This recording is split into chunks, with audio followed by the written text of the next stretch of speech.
নমস্কাৰ, তোমালোক মই ইয়াৰ আগৰ ভিডিঅ'ত চতুৰ্ভুজৰ কালিৰ সূত্ৰটো বুজাই দিছোঁ। নিশ্চয় এটা আজি উদাহৰণ লৈছোঁ। এটা চতুৰ্ভুজৰ লাগিব এটা চতুৰ্ভুজৰ কৰ্ণৰ দৈৰ্ঘ্য 14 চেণ্টিমিটাৰ, শাখালম্ব দুডালৰ দৈৰ্ঘ্য ক্ৰমে 4 চেণ্টিমিটাৰ আৰু 5 চেণ্টিমিটাৰ হ'লে চতুৰ্ভুজৰ কালি উলিয়াব লাগে।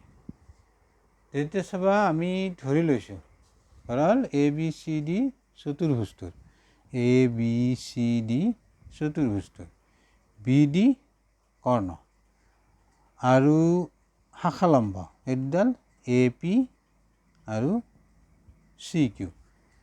চাবা BD কৰ্ণৰ দৈৰ্ঘ্য 14 চেণ্টিমিটাৰ আমাক প্ৰশ্নত দিয়া আছে আৰু শাখালম্ব দুডালৰ আমি দৈৰ্ঘ্য লৈছোঁ AP 4 চেণ্টিমিটাৰ লৈছোঁ আৰু CQ 5 চেণ্টিমিটাৰ ইয়াতে দিয়া আছে, আমি তেনেকৈ লৈছোঁ। আৰু তোমালোকে এই ছবিটো নাকাকৈও ডাইৰেক্ট অংকটো এই সূত্ৰটোৰ দ্বাৰাই কৰিব পাৰিবা। মই বুজাই দিয়াৰ কাৰণে এইখিনি ছবিটো আঁকি লৈছোঁ। তাৰপিছত ধৰা হ'ল ABCD চতুৰ্ভুজটোৰ কৰ্ণ BD 14 চেণ্টিমিটাৰ, শাখালম্ব AP 4 চেণ্টিমিটাৰ, CQ 5 চেণ্টিমিটাৰ। এতিয়া চাবা এটাকে ABCD চতুৰ্ভুজটোৰ কালি এইটো সূত্ৰ 2/1 পূৰণ কৰ্ণ আৰু পূৰণ শাখালম্বৰ সমষ্টি এই দুটা শাখালম্ব AP আৰু CQ। এতিয়া কৰ্ণ আমাৰ BD আছে 2/1 পূৰণ কৰ্ণ BD এইটো চোৱা BD। তাৰপিছত শাখালম্ব আমাৰ দুডাল AP আৰু CQ AP প্লাছ CQ। তাৰপিছত আমি মানবোৰ বহাই দিম। এতিয়া চাবা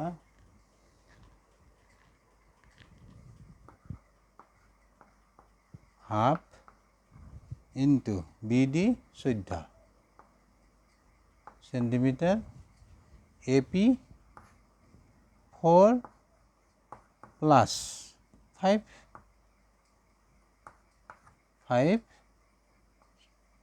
চেণ্টিমিটাৰ। ইয়াতে চোৱা 14 চেণ্টিমিটাৰ আৰু ইফালে থাকিল আমাৰ 4 প্লাছ 5 চেণ্টিমিটাৰ। গতিকে ইয়াতে এককটো আহিব বৰ্গ চেণ্টিমিটাৰ।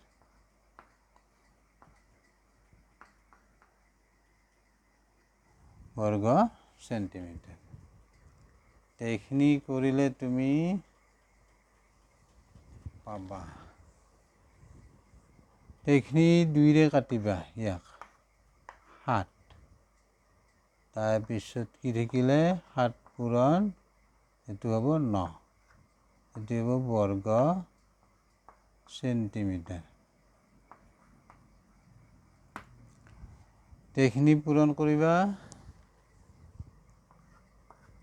এইটো হ'ব 7 × 9 = 63, এইটো হ'ব বৰ্গ চেণ্টিমিটাৰ। এইখিনি হ'ব আমাৰ চতুৰ্ভুজটোৰ কালি। আৰু তোমালোকে ছবিটো নাকাকৈও ডাইৰেক্ট সূত্ৰটোত মানবোৰ বহাই দিও কৰিব পাৰিবা। বুজি পালা নিশ্চয়। ইয়াতে শেষ। চতুৰ্ভুজটোৰ আমি কালি পাই গ'লোঁ 63 বৰ্গ centimetre. Thank you, bye by.